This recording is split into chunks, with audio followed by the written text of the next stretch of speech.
mtu anavyosikia kwamba tukio hili linakutanisha wajasiriamali, inaweza ikaja akilini kwa mwanafunzi ambaye yuko Chuo Kikuu Mzumbe au mhadhiri ambaye yuko kwenye school nyingine tofauti na School of Business ama anatoka Faculty of Law kwa maana ya sheria, akahisi kwamba kwa sababu kuna neno ujasiriamali labda hili ni tukio tu special kwa ajili ya watu ambao wanafanya ujasiriamali. Haikuwa hivyo Prof? Kwa sababu ujasiriamali ni nyenzo au ni maarifa ambayo ni mtambuka.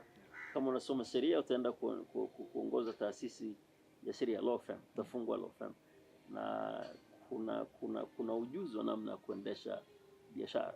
Kwa unasoma afya, utajikuta unajiajiri mwenyewe kwenye eneo hilo ulilobobea.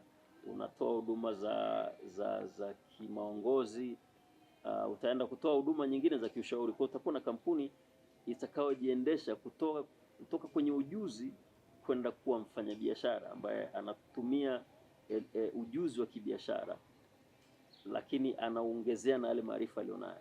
Kwa hakuna namna ambapo mtu yote ambaye anajifunza maarifa ya aina yote ambapo atakwepa ujuzi wa ujasiriamali.